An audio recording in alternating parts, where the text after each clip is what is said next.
Keracunan di Papua gimana? Sudah ada pihak lanjut? Baik, begini. Aku udah ya, ini habis ini udah. Di hemat nanti tanya lagi. Jadi yang keracunan ini bukan Papua ya dan yang lain. Intinya kita tidak ingin ada keracunan. Ya, kita nggak bicara statistik, tapi kita bicara tidak boleh.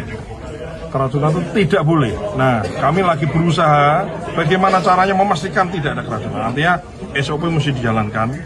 Ya, nah, ini kami cek kemarin di Papua berdasarkan sistem yang kita punya dan pengakuan setelah kronologisnya ditanya itu adalah sama, yaitu mereka memulai masaknya itu kecepatan jam 7 malam di hari sebelumnya sudah mulai masak.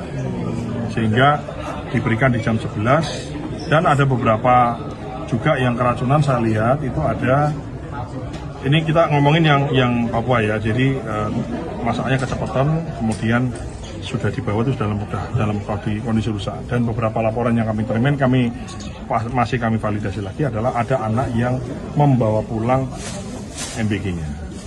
Jadi dia harusnya kan disantap misalnya jam 11 itu harus dimakan, dia dibawa pulang dimakan jam 3 jam 4 jadi sudah rusak. Yang kena racun, maksudnya yang kemudian keracunan bukan hanya anaknya tapi juga bapak ibunya atau saudaranya yang ikut makan tuh ada. Nah, ini tentu saja menjadi catatan, intinya tidak boleh ada. Nah, termasuk kami ingin memastikan jadi semua pengiriman itu kapan matang sampai dengan dikonsumsi itu sesuai standar, tidak boleh lebih dari 4 jam kalau nggak salah gitu, sehingga ada best before atau kalau di makanan itu kan ada sebaiknya dikonsumsi sebelum. Nah itu kami ingin dari sisi edukasinya kami perkuat.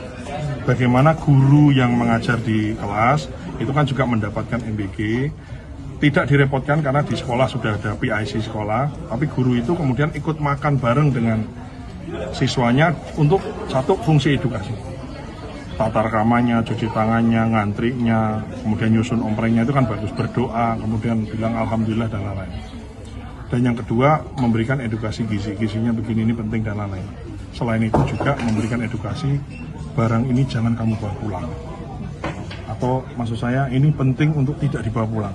Jangan sampai, ini kan namanya MBG ini kan nggak ada pengawetnya.